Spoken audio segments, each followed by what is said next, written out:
Arfat bhai, thanks for joining. Right, so welcome. আমরা একটা fitness series করছি যেখানে আমরা যারা ফিট মানুষ তাদেরকে জিজ্ঞেস করি তারা তাদের ফিটনেস এবং লাইফস্টাইল মেইনটেইন করার জন্য কি করছে। শুরুতে জানতে চাই যে আপনি মানে প্রফেশনালি এন্ড পার্সোনালি কি করছেন। আমি প্রফেশনালি বাংলাদেশ ব্যাংকে কাজ করি, আর অ্যাজ এ প্যাশন আমি swimming, cycling, running, endurance sport যাকে বলে এটা আমি বাই প্যাশন করি। হ্যাঁ, কখনো long distance, long distance run, কখনো বিগ সুইমিং, কখনো big run, cycling and finally Ironman. আমার এগুলো ভালো লাগে। আচ্ছা আচ্ছা, by passion, I love it. Great. আপনি কতদিন ধরে এই জার্নিতে আছেন এবং কোন জিনিসটা আপনাকে এই মানে ফিটনেস জার্নিতে আসতে ইন্সপায়ার করেছে? অ্যাকচুয়ালি আমি আসলে ফিটনেস জার্নি সম্বন্ধে, ফিটনেস নিয়ে আমার কোনো ধারণা ছিল না, বা ফিট থাকবো এগুলা নিয়ে আমার কোনো আইডিয়াই ছিল না। আমি ঢাকা ইউনিভার্সিটিতে ভর্তি হওয়ার পরে আমাদের মাউন্টেনিয়ারিং একটা টিম করা হয় যে মাউন্টেনে যাওয়ার জন্য আমি সাইন আপ করি যে এখানে ট্রেনিং করব। তো বেসিক্যালি ওইখানেই দৌড়ানো শুরু। ওখানে আমরা প্রায় 100 স্টুডেন্ট শুরু করছিলাম। ফাইনালি আমরা 7-8 জনের মতো ছিলাম যারা, বাট আমার স্টুডেন্ট অবস্থায় থাকাকালীন সময় আমার মাউন্টেনে আসলে যাওয়া হয় নাই।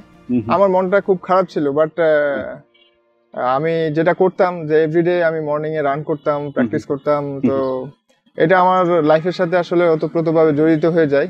তখন এটা আসলে ফিটনেস বা ইয়ার জন্য না, এটা হচ্ছে আমার একটা মেন্টাল, বলতে পারেন যে আমার স্ট্রেস রিলিফার। হ্যাঁ, আমার মেন্টাল একটা হ্যাপিনেস কাজ করে আফটার রানিং। তো তখন থেকে আমি আসলে এটা কন্টিনিউ করে যাচ্ছি 2011 থেকে till now. It's been more than 13 years, right? Yeah, almost 14 years. Almost 14. আচ্ছা, আপনার next goal take in terms of event and also আপনার পার্সোনাল ফিটনেস গোল। ওকে, আমার আসলে আমি আসলে মানে এটাকে আমি ফিটনেস বলবো না, অ্যাকচুয়ালি আমি এটাকে বলি যে আমার লাইফস্টাইল হয়ে গেছে এরকম। অ্যাকচুয়ালি এরকম এটা আমাদের লাইফস্টাইল হওয়া উচিত। মানে আমরা ফিট থাকবো, এই জন্য দৌড়াইতে গেলে যেটা হয় যে ওই যে জানার জন্য বই পড়বো, এটা হলো বই পড়া না, গল্প পড়তে গেলে বই পড়া হয় যেরকম, এরকম আর কি। আমার কাছে জিনিসটা ফিটনেস মানে ফিটনেস হচ্ছে ওই যে বাই প্রোডাক্ট। আপনার স্পোর্টসটা আমার ভালো লাগতেছে, আমি রানিং করতে ভালো লাগতেছে। সো নিজেকে আমি আসলে অনেক কিছু দিয়ে আটকায় ফেলি না, জাস্ট যেটা করি যে ওকে তুমি লাইফে কিছু গোল ঠিক করো যেটা তোমার প্যাশনের সাথে যায়, দেন জাস্ট ফলো দ্যাট। হ্যাঁ, এটা fitness automatically comes. Right, exactly. মানে ইভেন আমরা এমন অবস্থায় চলে যাই যেটা আপনি কোনোদিন চেষ্টাই করি, মানে জানি না, আমরা চিন্তাই করতে পারি না যে আমরা কোন লেভেলে চলে যাব। আপনার নেক্সট বিগ ইভেন্টটা কি? আমার আসলে নেক্সট 2025 এর জন্য আমার রেস অলরেডি প্ল্যান শেষ। সো ফার্স্ট 25 এর first race Boston marathon. Wow. Then জার্মানিতে চ্যালেঞ্জ রথ। Wow, okay. Then France Ironman World Championship September, and নভেম্বরে হচ্ছে Ironman মালয়েশিয়া। Great, এই চারটা রেস হচ্ছে আমার প্রাইম রেস। আর এটার সাথে আমার হয়তো কান্ট্রিতে কিছু কাজ করব, বাংলা চ্যানেল আমি সাঁতার কাটবো। আর নেক্সট বলতে আমি 2 দিন পরে যেটা করতে, 2-4 দিন পরে যেটা করতে যাচ্ছি সেটা বাংলা চ্যানেল সাঁতার। Oh nice, exactly. আমি অ্যাটেন্ড নেব। Awesome, awesome. আপনি এই যে বড় বড় রেস, এগুলো প্রিপারেশন জন্য আপনার রেগুলার ওয়ার্কআউট কেমন থাকে? কোন কোন জিনিসগুলো করা হয়, কতদিন করা হয়? এটা আসলে একটা কনস্ট্রাকটিভ ট্রেনিং দরকার রিয়েলি। যেহেতু আমি 3টে স্পোর্টস করি, সুইমিং, সাইক্লিং, রানিং। সো আমার একজন কোচ ছিলেন ফ্রম আয়ারল্যান্ড, রাইট। সো উনি আমাকে গাইড করতেন, but most of the time আমি সেলফ কোচড। গত 14 বছরের মধ্যে আমি 2 বছর ট্রেন করছি under coach, but now even এখনো আমি নিজেকে নিজে কোচিং করাই। সেটা হচ্ছে যে আমার সকালে একটা সেশন থাকে 5 AM, আমি স্টার্ট করার চেষ্টা করি ঘুম থেকে উঠে ডেটা। দেন হয়তো রানিং বা সুইমিং এ চলে যাই, বা একটা সুইমিং বা সাইক্লিং। তারপর সাথে আমি একটা স্ট্রেংথ ট্রেনিং রাখি।